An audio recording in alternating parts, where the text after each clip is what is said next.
So if you don't know, Granger Smith is a country music celebrity. Is he a star?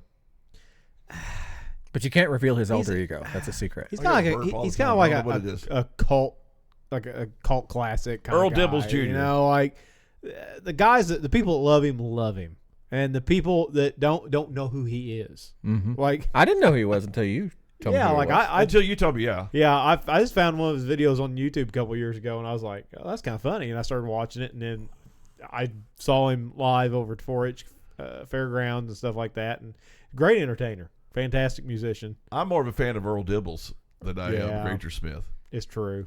For those of you who don't know, same person. Yeah, same person. So he identifies as Earl Dibbles. Yes, he can identify as that. So give away his alter ego.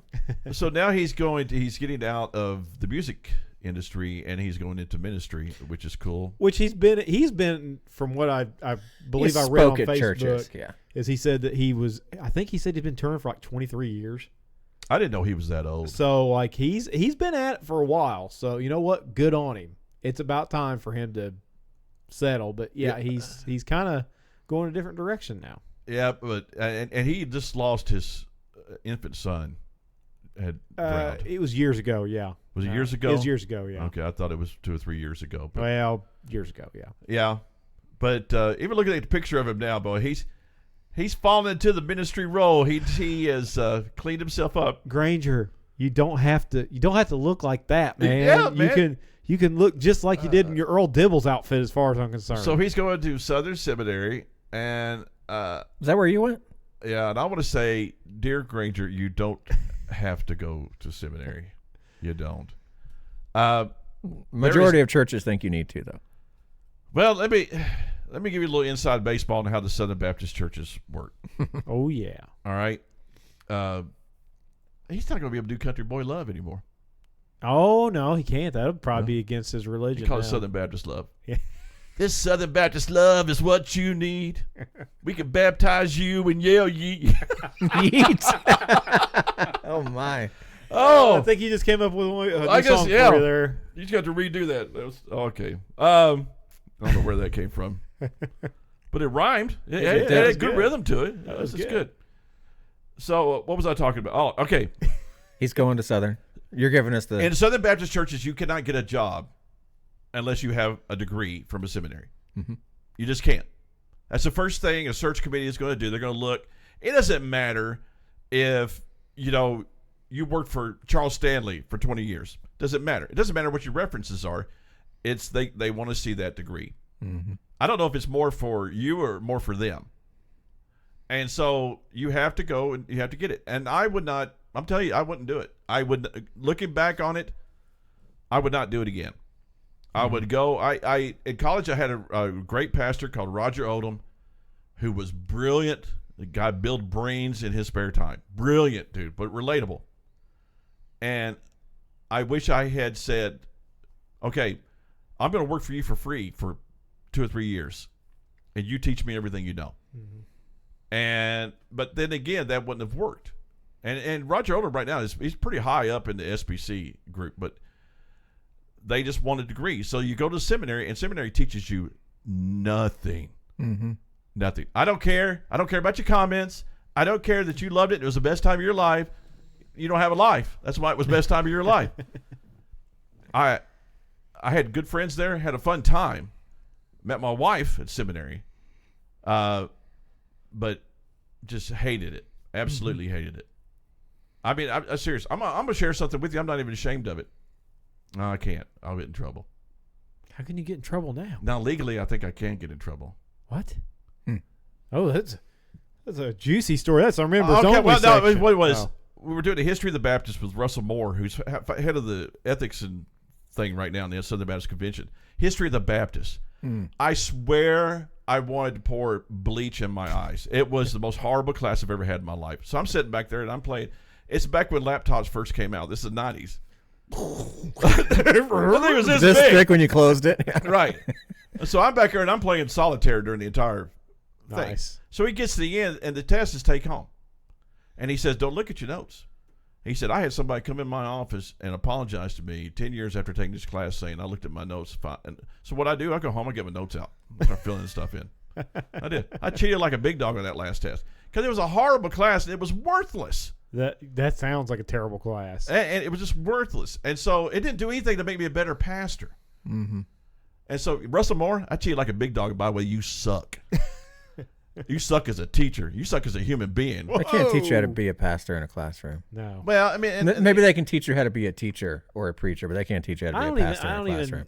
they can't do it. The best class no. we had was the last class I took, where they sit there and they did real life scenarios of what could happen in church, and how would you respond to it, and how would you deal with it. Yeah, it was a practicum. It was a good class, but the rest of the classes, I don't remember anything I learned from any of those classes. Only thing I remember from seminary is getting with the guys and feeling really dirty because we were watching UFC in one of their rooms. Well, oh, you rule breakers. I know, man. It was bad. And the fact that they would not let you have beer in your room. And we used to sneak it up there. So how old were you in seminary? I was up there. I was probably, let's see.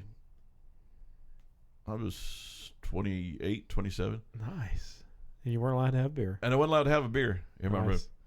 Now, that's fine. Now, actually, I worked campus security one time. We went and busted a dude who had basically his bed. He had put his bed upon porn books. so he was booted. And they would have booted me if they had caught me. But it was like, here I am. I'm 28 years old, and I'm dating a girl, and I can't even bring her back to my dorm room. Yeah. Mm-hmm. Not that I was going to do anything. Just I can't even have her there. Yeah. And it was just like, I just thought that was silly. Yeah, it was Southern Baptist.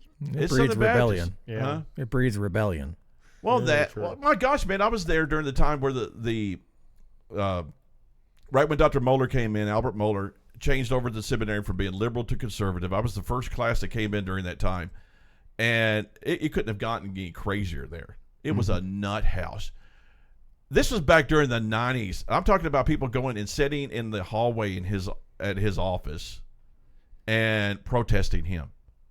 I'm talking about sitting there one time, and the way it's got the Josephus Bowl is in the middle, and you got the buildings with the classrooms, okay? With the girls' dorm here, the guys' dorm here, and then you got classrooms here, administrative buildings here, I think.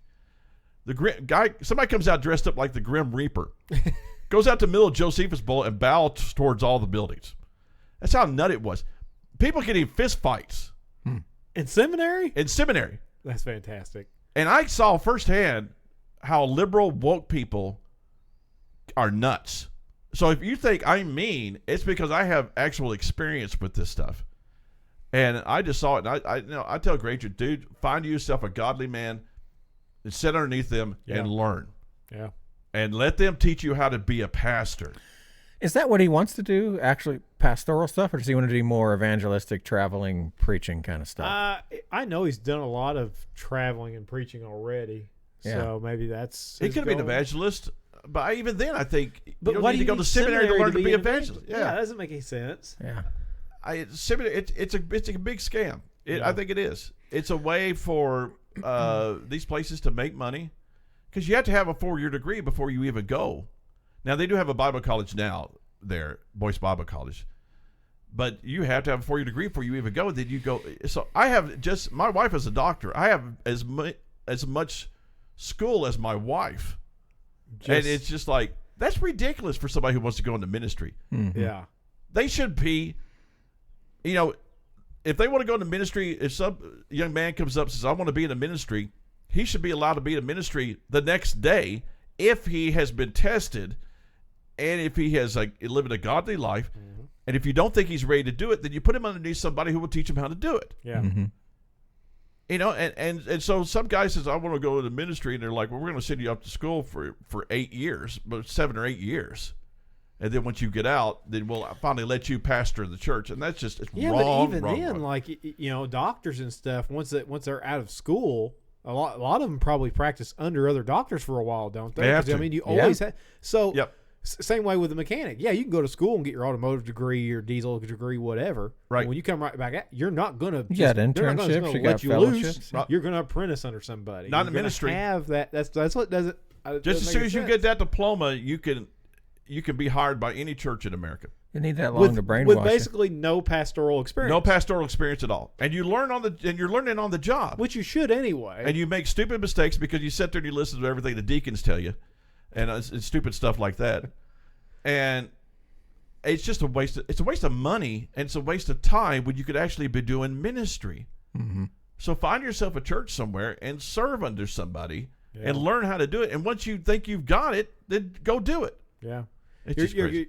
You should be called by God to do it, Mm-hmm. not by seminary. That's not what they So, But learning is not a bad thing, because even after the Apostle Paul was called by God, he spent a lot of time learning. yes. Mm-hmm. And there's nothing wrong with that. He didn't go to seminary. He though. didn't go to seminary. They None didn't have of them. none of the 12 did, or 11. None of so. them did. And now They did spend 3 years with Jesus, which was probably better than That was seminary. way better than anything. Okay. But if we're But gonna, that was hands-on but if stuff. we're going to follow the biblical example, Yeah. and that's what we say we're Yeah. doing in our church, then that's the example. They spent 3 years being To be a discipled by disciple somebody. of somebody, Yeah. Mm-hmm. and sit underneath that person and learn how to do ministry. Mm-hmm. And I think even when they got out, even after spending time with Jesus, they still didn't look at Paul dealing with all the problems in the churches. Yeah. You know, and that's new to him, and that's new to everybody who was there. Mm-hmm. And so there needs to be more hands-on experience Mm-hmm. instead of getting these guys, and it's like, oh, this dude, he doesn't have a degree, he has a doctorate, so we're going to hire him, and we don't know that, you know, he likes kiddie porn. And at home, we don't care anything about that. All we care about is, I think does it's he have a deeper than degree? that. I think since congregations now would rather pay somebody to be in charge of ministry rather than being a part of it themselves, they want to make sure they're paying somebody that knows what they're doing. oh, It's- but yeah. And that's led to the church not doing anything. Right. We sit around and we're like, man, we can't get anybody to volunteer at the church. It's because they're so used to having somebody else do the work for them. Yeah. Mm-hmm. And that's what I like about our church, people stepping up and doing ministry in some way and not having to get a paycheck for it. I remember when I first started stepping into any type of ministry role, my mom was like super excited and would tell the whole family. We were at a funeral and was telling somebody in my family that I was stepping into ministry role, and their first question was, where'd you go to seminary? And I says, I didn't. And they said, well, what qualifies you? And it put me on the spot. We're at a funeral. These people I don't see every day, you know. Yeah. What qualifies you to be a pastor or to be a preacher? Your mama. And I said, God. Yeah. Oh, snap. Yeah, that's why you only see them once a year. Is I said, I'm just that was doing a what I family felt called to member? do. Yeah. I said, I'm just And- doing what I felt called to do. I mean, And I mean, I've watched, like I said, I've watched a lot of Granger's videos, not just his music videos, but he has, you know, on the farm videos where he goes around, shows you his daily life and all Right. that stuff, and his testimony with his child and all that. yeah. I think he is a good godly man, and I think he's Oh, I think so, he's too. fit for what he's getting. From ready what to I do. know about him. Yeah, I think he's very fit for what he's doing. I'm like you though, don't ruin it, but by going to some snooty school where they're just going to teach you a bunch of Yeah. crap. I'm sure he feels he's not qualified to do it, and that's sad. Yeah, And I saw guys come in. We had this big old boy from Nebraska that was in my first class, and he was fun, and he was stupid. He was edgy, but by the time that he was done there, he was walking around with a tie on, carrying a They ruined suitcase. Mm-hmm. They ruined it. Brainwashed. They ruined him. They just took the life out of him. Yep. And I got to the point where I couldn't even be around him anymore. And just really normal people that you saw come there, and at the end, they were little robots when they got done. Mm-hmm. And it was really horrible, except for the youth ministers, because youth ministers were every single one of those guys were the guys that were in the back row with the sweatpants on with their feet on the table. yeah, The youth ministers were cool, yeah. but the theology guys, And that's the thing They about were rough. watching him now is like when I've seen him on. even this picture disturbs me. Yeah, but like seeing like a couple of his sermons he did here locally when he was traveling around. Yeah. Because he would on Sundays he would go do guest sermons or whatever for people, and I saw a couple of them, and he's just a regular guy that was up there preaching, and he had good words to say. I don't. This is not necessary. It's not because they're going to change him. They're going to change who That's he what is. I'm afraid of. They're going to change who he is. Right. And who he is right now is perfect. That's what God's called him to be. That's what he needs to do. Right. I have a feeling you're like you said, they're going to change him. I need to clarify stuff. I wouldn't sneak in beer up to my room all the time. Yeah, never. Just sometimes. We had a special occasion. It was one special occasion. Oh. So we actually had cigars and beer. What? Cigars? Yeah, we felt wild. We felt wild. Seriously, I think it was one beer, and we felt like we were hellions. We really did. Rebel. I got a question for And you I guys. did, but I did cheat on the test. If you could call it cheating. That's not cheating. You studied your notes. Yeah. I got a question for you. Sure. So, because we started talking about Granger, I'm seeing this more and more over the last couple months, 6 months. More mainstream entertainers or creators switching gears and being ministry focused. You got Granger doing this. You've got Ben Shapiro now. At least 3 times a day, it seems, he is posting something religious or biblical in his social media feed and has nothing to do with politics or news. Ben Shapiro's about clicks. Right. Yeah. But you got that. Who's the other young conservative creator that had to go to Rumble and everything? White guy. Much like, anyways, he's the same thing. He now does speaking engagements like this. He was down at that church in Tennessee preaching during the election. Well, but How much of something like this is a fad of right now? I think it is. Like Crowder had a shirt on that said Jesus is risen, changed my mind, and then he drops the MF word while he's talking. Yeah. I'm bad. I don't do that. Yeah. And I'm like, dude, that's Yep. even though we did an episode on cussing, we don't cuss a whole. I had to jump off that Hummer today, That's so right, I think I may have said a couple. Had to jump But off like the Hummer. we watched that episode, nothing really bad, but just to drop that word on there. Yeah. Mm-hmm. I Well, thought people was- once again, I thought that was out of place. And he uses it in not as a figure of speech, but in an offensive manner towards people. So, I mean, and that makes it worse in my opinion. Right. And Yeah. I think there's this kind of,